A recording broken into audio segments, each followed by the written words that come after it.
అందరికీ నమస్కారం. ఈరోజు కథ పేరు పసిపాప నేర్పిన పాఠం. నా వీడియో కనుక మొదటిసారిగా చూస్తుంటే నా ఛానల్ని సబ్స్క్రైబ్ చేసుకోండి. సీతారామయ్య ఓ చిన్న కారు రైతు. 3 ఎకరాల మాగాణిని సాగు చేసుకొని కుటుంబం పోషించుకునేవాడు. ప్రభుత్వం రైతులకు ఉచిత విద్యుత్ సరఫరాను రాత్రులు మాత్రమే ఇచ్చేది. ఓ రాత్రి సీతారామయ్య పొలానికి నీరు తోడటానికని మోటార్ వెయ్యబోతే విద్యుత్ ఘాతకం తగిలి అక్కడికక్కడే మరణించాడు. తండ్రి హఠాత్ మరణంతో కుటుంబపు బరువు బాధ్యతలు కొడుకు రాఘవ మీద పడ్డాయి.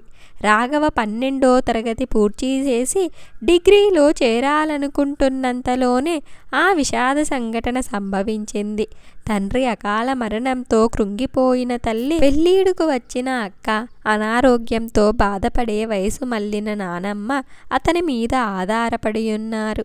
ఓ పక్క కుటుంబ బాధ్యత, మరో పక్క అప్పుల బాధను చదువుకు అంతటితో స్వస్తి చెప్పి వ్యవసాయం చేపట్టక తప్పలేదు రాఘవకు.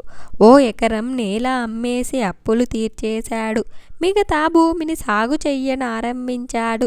అయితే ఓ పక్క అలవాటు లేని పని, ఇంకో పక్క ప్రకృతి వైపరీత్యాలు. వ్యవసాయం కలిసి రాలేదతనికి. ఓ ఏడు వర్షభావం వల్ల పంట పండకపోతే మరో సంవత్సరం పంటిన పంట కాస్త వరదల పాలయ్యింది. ఇంకో ఏడు నకిలీ విత్తనాల కారణంగా అసలు మొలకలే రాలేదు. కల్తీ కలిసిన ఎరువులు, పురుగుల మందు మరో సంవత్సరం పంట నష్టానికి హేతువయ్యాయి. 5 ఏళ్లుగా వ్యవసాయం చేస్తున్న రాఘవకు ఎంత కష్టించి పనిచేసినా చేదు అనుభవాలే ఎదురయ్యాయి.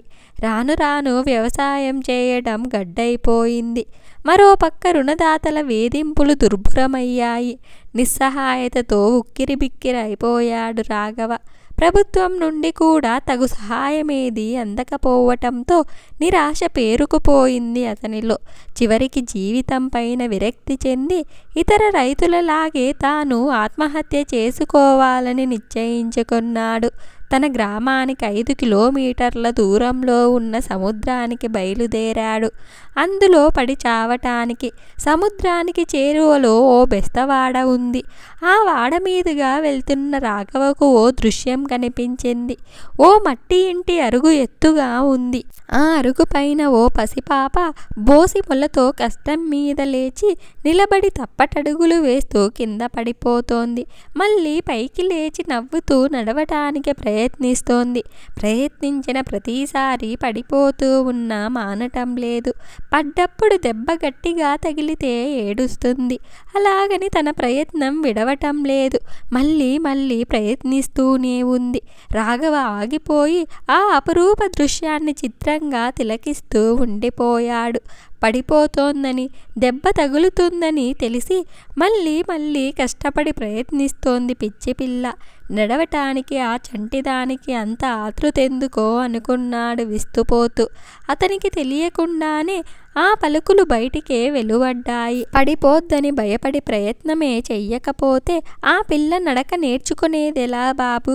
మనిషికి ఓర్పు, పట్టుదల అలవడేది ఆ వయసు నుంచే కదా అన్న పలుకులు వినిపించటంతో ఉలికిపడి చూశాడు రాఘవ. ఎప్పుడు వచ్చాడో వల భుజాన వేసుకుని తన పక్కనే నిల్చొనియున్న ఓ ముసలి జాలరి కనిపించాడు. అంతవరకు అతన్ని గమనించనేలేదు తాను. అవును బాబు, పసివాళ్ళు దెబ్బలకు కూడా కాతర చెయ్యకుండా లేచి నిల్చోవాలని, నలవాలని చేసే ప్రయత్నంలో గొప్ప వేదాంతం నిండి ఉంది. మళ్ళీ అన్నాడతను నవ్వుతూ. పట్టుదలతో ప్రయత్నించనిదే ఫలం దక్కదు.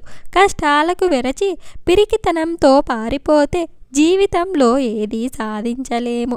అతని పలుకులలో ఏదో సత్యం తొంగి చూస్తుంటే ఆలోచనగా జాలరి ముడతలు పడ్డ వదనంలోకి చూశాడు రాఘవ. అంతెందుకు, సముద్రంలో ఎగసి పడుతున్న ఆ కెరటాలనే తీసుకో. ఒడ్డుకు చేరుకోవాలని రెయ్యింబవలు తెగ ఉవ్విళ్ళూరుతుంటాయి. కానీ ఒడ్డుకు చేరకుండానే మధ్యలోనే విరిగి తిరిగి నీటిలో ఒరిగిపోతాయి. అలాగని అవి తమ ప్రయత్నం మానుతున్నాయి ఉన్నాయా?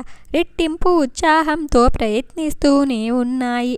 మళ్ళీ అన్నాడు ముసలి జాలరి. మనిషి జీవితము అంతే బాబు.